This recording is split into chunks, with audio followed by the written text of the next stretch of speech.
দেখুন, এত সুপরিকল্পিত দুর্নীতি এর আগে পশ্চিমবাংলার মানুষ কখনো দেখেনি।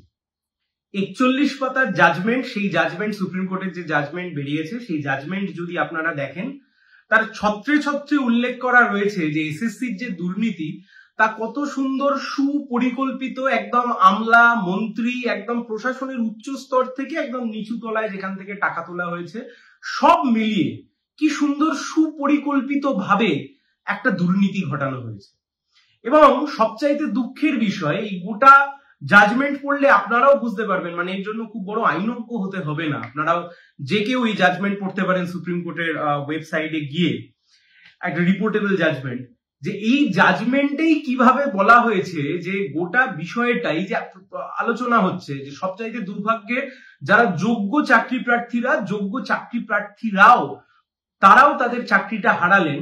আসলে কারণটা এই জাজমেন্টে খুঁজে পাওয়া যেতে পারে যে আসলে রাজ্য সরকার, পর্ষদ, এসএসসি পর্ষদ, বোর্ড সবাই মিলে যে তাদের একটা যে স্ট্যান্ড, যারা টেন্টেড ক্যান্ডিডেট অর্থাৎ যারা অযোগ্য ক্যান্ডিডেট, অ্যাজ অফ নাও যারা অযোগ্য ক্যান্ডিডেট, এই অযোগ্য চাকরি প্রার্থীদেরকে বাঁচাতে গিয়ে আসলে যোগ্য চাকরি প্রার্থীদেরকে কার্যত বলি দিয়ে দিল রাজ্যের সরকার, পর্ষদ, তার সাথে সাথে বোর্ড। আমি কিছু প্যারাগ্রাফ, গোটা 41 পাতার জাজমেন্ট আপনাদের সামনে পড়া সম্ভব নয়, আমি কিছু প্যারাগ্রাফ আমি আপনাদেরকে জাস্ট পড়ে শোনাচ্ছি।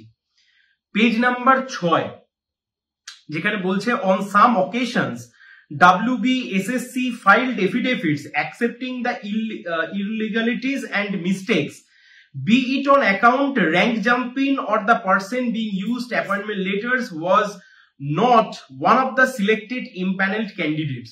এটা অন্য কারণ নয়, WBSSC অর্থাৎ এসএসসি নিজস্ব এফিডেভিট, যেখানে এসএসসি প্রথমত স্বীকার করে নিয়েছে যে দুর্নীতি হয়েছে। এতদিন ধরে আলোচনা হচ্ছিল দুর্নীতি হয়েছে কি হয়নি, প্রথম কথা হচ্ছে দুর্নীতি হয়েছে, এটা অ্যাডমিটেড ফ্যাক্ট আজকের দিনে, এসএসসি এফিডেভিট দিয়ে বলছে। এবং তার সাথে সাথে ঠিক তার পরের প্যারাগ্রাফে বলছে, when questioned SSC stated that it could not be verify the number of illegal recommendations to provide details of such candidate। অর্থাৎ এসএসসি প্রথমে জানিয়েছে যে এটা তাদের দ্বারা বলা সম্ভব নয়, could not verify the number of illegal recommendation or provide details of such candidate। এটি এসএসসি স্ট্যান্ড, এটা অন্য কারো স্ট্যান্ড নয়, যেটা বলা সম্ভব নয় কি পরিমাণ বা কত সংখ্যক ইল্লিগাল রেকমেন্ডেশন, সেই ইল্লিগাল রেকমেন্ডেশন গেছে। দেখুন, এই গোটা জাজমেন্টকে যদি খুব শর্টকাট করতে হয়, এই যতগুলো ভাগে ভাগ করা যায়, তার মধ্যে একটা অন্যতম হচ্ছে ওএমআর ম্যানিপুলেশন। এই ওএমআর ম্যানিপুলেশন এত সুন্দরভাবে করানো হয়েছে, যেখানে আপনারা বিভিন্ন যত প্যারাগ্রাফ রয়েছে সেই প্যারাগ্রাফ গুলো দেখলে আপনারা বুঝতে পারবেন। যেমন আমি আপনাদেরকে একটা প্যারাগ্রাফ এখানে পড়ে শোনাচ্ছি, illegalities of the selection process, page number 18, যেখানে বলছে, SSC had appointed an agency namely NISA for the purpose of scanning and evaluating the OMR sheets by the closed door tender process in violation of Article 14 and 16 of the Constitution of India। অর্থাৎ এই যে OMR sheet, সেই OMR sheet গুলোকে scan করবার জন্য and evaluate করবার জন্য যে এজেন্সিকে দেয়া হয়েছিল তার নাম নাইসা। সেই নাইসাকে কিভাবে দেয়া হয়েছিল? বন্ধ ঘরের মধ্যে টেন্ডার না ডেকেই নাইসাকে দিয়ে দেওয়া হয়েছিল। আরো মজার জিনিস, such agency had engaged another agency namely Data Snatch to scan the OMR sheet। অর্থাৎ যে নাইসাকে টেন্ডার দিয়ে দেয়া হলো, টেন্ডার না ডেকেই বন্ধ করে টেন্ডার দিয়ে দেয়া হলো, সেই নাইসাই আবার আরেকটি এজেন্সিকে এনগেজ করে দিল, একটা থার্ড পার্টিকে এনগেজ করে দিল, যার নাম data scantech to scan the OMR sheet. অর্থাৎ ডেটা স্ক্যানটেককে এনগেজ করলো কারা? নাইসা, যাকে টেন্ডার না ডেকেই এনগেজ করে দিয়েছিল এসএসসি।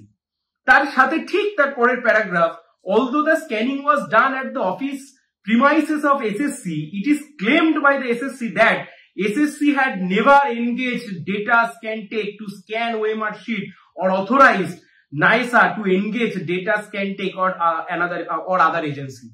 অর্থাৎ বলছে এসএসসির প্রিমাইসেসেই ডেটাগুলো স্ক্যান করা হয়েছে। ডেটা স্ক্যান করেছে কে? না, ডেটা স্ক্যান করেছে ডেটা স্ক্যানটেক নামক একটা কোম্পানি। এসএসসি বলছে আমাদের অফিসে করা হয়েছে, কিন্তু আমরা তো ওদেরকে বরাত দিইনি, আমরা তো ওদেরকে ওএমআর আমরা তো ওদেরকে দেখবার জন্য দিইনি। ঠিক তার পরের paragraph, SSC had destroyed the original OMR sheet ostensibly with the scanned mirror image thereof being preserved in its server. CBI did not find any scanned mirror image of OMR sheets in the server of SSC. OMR sheet had been destroyed without the scanned mirror image being preserved in the server of SSC. অর্থাৎ খুব সুন্দরভাবে যা যা OMR sheet ছিল সেই OMR sheet গুলোকে নষ্ট করে দেওয়া হয়েছে কোনো স্ক্যান কপি না রেখে দিয়ে। এখানে একটা মজার বিষয় রয়েছে। ঠিক তার পরে প্যারাগ্রাফে রয়েছে, SSC had provided scanned OMR sheets to RTI applicant in the year 2018 till 2023, claiming that such OMR sheets were from its database, although CBI did not find any OMR sheet in the server of SSC. অর্থাৎ RTI application করেছিলেন কোনো একজন পরীক্ষার্থী right two information অ্যাক্টের আন্ডারে, তথ্য জানার অধিকার। RTI অ্যাক্টের আন্ডারে যখন অ্যাপ্লিকেশন দেয়া হয় 2018 থেকে 2023, এসএসসি বিভিন্ন সময়তে ওএমআর শিট প্রোভাইড করেছে, বলেছে এটা তাদের ডেটাবেসে আছে। কিন্তু অদ্ভুতভাবে সিবিআই যখন তাদের সার্ভারে যাচ্ছে, সেই সার্ভারে গিয়েও দেখা যাচ্ছে সেখানে কোনো রকম তাদের ডেটাবেস নেই। আর সিবিআই যখন এটা আদালতকে জানাচ্ছে, সেটাকে এসএসসি অপোজও করছে না। Total beneficiaries of the illegalities are to be identified and rendered improbable given by the stand of SSC board and state. আমাদের কথা নয়, অন্য কারোর কথা নয়। এই যে এতক্ষণ ধরে বলছিলাম অযোগ্যদেরকে বাঁচানোর জন্য যোগ্যদেরকে বলিদান দিয়ে দিয়েছে, এই গোটাটা দেখলে আপনারা বুঝতে পারবেন। ঠিক এই পয়েন্টে SSC had applied for permission to create supernumerary post to accommodate the illegal অ্যাপয়েন্টিজ।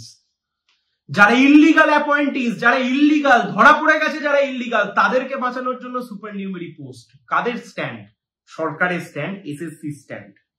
ঠিক তার পরের পেজ, যতগুলো রেলিভেন্ট পেজ রয়েছে, সবচাইতে ইন্টারেস্টিং পেজ হচ্ছে পেজ নাম্বার 31, যেখানে এসএসসি একটা এফিডেভিট দিয়ে নিজেরাই জানাচ্ছে, I further say that in the course of the investigation by the CBI, the chairman and the secretary of the commission had several meetings with the officials of CBI, including the head branch ACB, where from it appeared that the course of their investigation interrogation, they have also came across the considerable number of illegal appointments. However, as the CBI has not disclosed the details with regard to the said illegal appointments detected by them to the chairman or the secretary of the commission is not in position to state the number of such illegal recommendation and to furnish the detail of such candidate. কেন যোগ্য অযোগ্যদেরকে আলাদা করা গেল না? SSC তাদের এফিডেভিটে বলছে the commission is not in position to state the number of such illegal recommendation. SSC statement, SSC বলছে আমাদের পক্ষে সম্ভব নয় এটা জানানো। ঠিক তার পরের paragraph, SSC however submits the affidavit dated 27/9/2022 was filed before they had access to the status report of the CBI and data details gathered pursuant to their investigation, including the scanned mirror copies of the OMR sheet. The data which is now to the light allows to the segregation of the meritorious candidate from those appointed illegally. Therefrom, SSC argues that the entire selection process should not be annulled. পরবর্তীকালে আরেকটা affidavit, অর্থাৎ কখনো ডান দিক কখনো বাদিক, পরবর্তীকালে আরেকটা affidavit দিয়ে বলে না, আমাদের কাছে একটা নির্দিষ্ট সংখ্যক, আমাদের কাছে একটা সংখ্যা রয়েছে যে সংখ্যার ভিত্তিতে আমরা বলতে পারি যে কত সংখ্যক অযোগ্য। সেটাকেই এখানে এই পেজ নাম্বার 31 এবং 32 28 নম্বর প্যারাগ্রাফে বলছে, কোর্ট বলছে, we may have accepted this argument of SSC had the original physical OMR sheet or the mirror copy of OMR sheet. অর্থাৎ এসএসসির এই আর্গুমেন্টকে কোর্ট মান্যতা দিত এবং যোগ্যদের চাকরিটা বেঁচে যেত যদি অরিজিনাল ওএমআর শিট অথবা তার মিরর কপিটা থাকতো। শুধু এইটুকু হলেই যোগ্যদের চাকরিটুকু বেঁচে যেত। However, SSC accepts that they do not have the physical OMR sheet as they were destroyed in terms of Rule 21, 9, 10 and 11, 12 which require to retention for the only 1 year. দেখুন এখানে একটা সুন্দর আইনের ফাঁক নিয়ে এসএসসি খেলেছে। যে নিয়ম রয়েছে আপনারা নিশ্চয়ই দেখতে পাচ্ছেন, যেখানে 21 নম্বর অনুচ্ছেদে বলছে preservation of written examination answer script, অর্থাৎ ওএমআর 1 বছরের জন্যই রাখা যায়, 1 বছর পরে তা ধ্বংস করে দেওয়া যায়। তাহলে এখানে অনেকে বলতে পারে যে তাহলে তো এসএসসি বা স্কুল সার্ভিস কমিশন খারাপ কিছু করেনি। দেখুন এখানে কি সুন্দর করে খেলাটা হয়েছে। ঠিক 29 এবং 30, ভিডিওটা অনেক বড় হয়ে যাবে আমি যদি গোটাটা পড়তে যাই। এই দুটোর গল্প হচ্ছে এটাই, admittedly the OMR sheet for the candidates who had applied for the non-teaching group C and D posts were already also destroyed. The reliance was placed on Rule 21 to justify the destruction of the OMR sheet is misplaced, as Rule 21 applies only to the assistant teacher of class 9, 10, 11, 12 non-teaching groups C and D post. It is acknowledged that the chairman of SSC in letter dated 2019 সাল instructed the destruction of OMR sheet related to the 2016 process for the assistant teacher 9, 10, 11, 12 group C and group D. অর্থাৎ যে ধারায় বলা ছিল যে 1 বছর মাত্র রাখতে হবে, সেই ধারাটা প্রযোজ্য যারা হচ্ছে গ্রুপ সি গ্রুপ ডি নয়, যারা 9, 10, 11, 12 যারা টিচিং স্টাফ, যারা টিচার, তাদের জন্য। তাহলে নন টিচিং স্টাফদের বিষয়টাকে নষ্ট করে দেওয়া হলো কেন? 2019 সালের রিটেন ডিরেকশনে এন্টায়ার ওএমআর শিট, সেই এন্টায়ার ওএমআর শিটকে নষ্ট করে দেওয়া হলো। আবার ঠিক তার পরের paragraph, moreover given that the recruitment process was ongoing even after the 1-year validity period of the panel, there is no justification for the destruction of the OMR sheet. কোনো justification ছিল না ওএমআর শিটটাকে নষ্ট করে দেওয়ার। It is apparent that the time period specified in Rule 21 is coinciding in the time period specified for the validity of the panel. Further, SSC did not maintain the mirror copies of the OMR sheet in their computer record.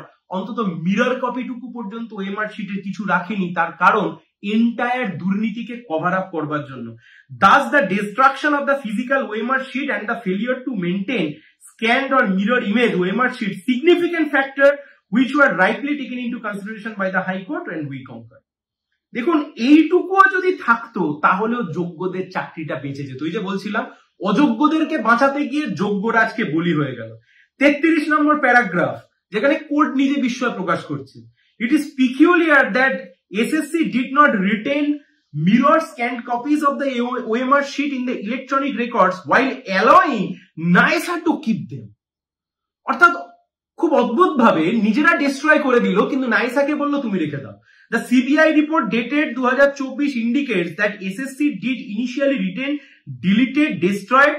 The contradictory stance of SSC on the possession and destruction of the scanned mirror copies of the OMR sheet reflect an attempt to cover up the irregularities, lapses of the selection process. এখানেই court বুঝে গেল যে SSC board কিভাবে আসলে গোটা একটা দুর্নীতির প্রসেসকে ধামাচাপা দিতে চাইছে। একবার নয় বারংবার। মজার জিনিস দেখুন, প্যারাগ্রাফ নাম্বার 37, এসএসসি বলছে আমি 11,425 জনকে রেকমেন্ড করেছি, বোর্ড অ্যাপয়েন্টমেন্ট দিয়েছে কজনকে? 12,946 জনকে। দুটোই সরকারের অধীনে, অটোনমাস, কিন্তু সরকারের অধীনে কাজ করছে, অন্য দেশের নয় তো, পশ্চিমবঙ্গের আন্ডারে, ওয়েস্ট বেঙ্গল গভর্নমেন্ট। সেখানে বলছে এসএসসি অ্যাপয়েন্টমেন্ট দেওয়ার জন্য রেকমেন্ড করেছে 11,425 জনকে, আর লেটার ইস্যু হয়ে গেছে 12,946 জনের জন্য। এখানে গোটা বিষয়টা আপনারাও এখানে ঘাটলে পেয়ে যাবেন।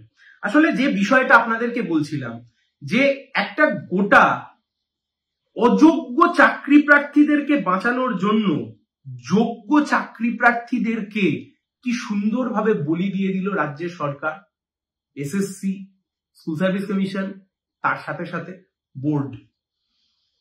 আচ্ছা, ভাবতে লজ্জা লাগে, পশ্চিমবাংলার বুকে শিক্ষক সমাজ যারা মান সম্মান নিয়ে মাথা তুলে ঘুরে বেড়াতো, তাদের আজকে মান সম্মানটা জলাঞ্জলি গেল, মান সম্মান সব শুদ্ধ জলাঞ্জলি গেল। অনেকে জিজ্ঞাসা করেছেন যে কাদেরকে টাকা ফেরত দিতে বলেছে। টাকা ফেরত দিতে বলেছে তাদেরকে যারা অলরেডি টেন্টেড ক্যান্ডিডেট হিসেবে যারা চিহ্নিত হয়ে গেছে, 5,500 বা 6,500 কিছু একটা নাম্বার রয়েছে। কিন্তু কথা তো অন্য জায়গাতে। দেখুন, কি দায় ছিল বলুন তো রাজ্যের সরকারের, কি দায় ছিল বলুন তো এসএসসি, যারা অযোগ্য তাদেরকে তাদের পাশে নেওয়ার? কি দায় ছিল এসএসসির, কি দায় ছিল রাজ্যের সরকারের যে অযোগ্যদেরকে সুযোগ দেওয়ার? আসলে সুযোগ দিয়েছে তার কারণ এই অযোগ্যরাই টাকার বান্ডিল তৃণমূলের পার্টি অফিস, তৃণমূল নেতার বাড়িতে দিয়ে তারপরে চাকরিটা পেয়েছে। আজকে যদি অযোগ্যদের পাশে না দাঁড়ায়, তাহলে এই অযোগ্যরাই গিয়ে বাড়িতে হই হট্টগোল করবে, টাকা ফেরত চাইবে। টাকা তো আমরা এর আগে টাকার পাহাড় দেখেছি, শিক্ষামন্ত্রী বান্ধবীর ফ্ল্যাটে টাকার পাহাড়, এদিক ওদিক সেদিক, আর আমরা বললাম না যে সে টাকার পাহাড় কোথায় চলে গেছে। অনেককে বলতে শুনছি বিকাশ বাবুর জন্য নাকি যোগ্যদের চাকরি গেছে। বিকাশ বাবু একজন আইনজীবী, আরো 100 জন আইনজীবীর মতো, আরো 1000 জন লাখখানেক আইনজীবীর মতো বিকাশ বাবু একজন আইনজীবী। একজন আইনজীবী সওয়াল করতে পারেন, একজন আইনজীবী কখনো অর্ডার লেখেন না, জাজমেন্ট লেখেন না।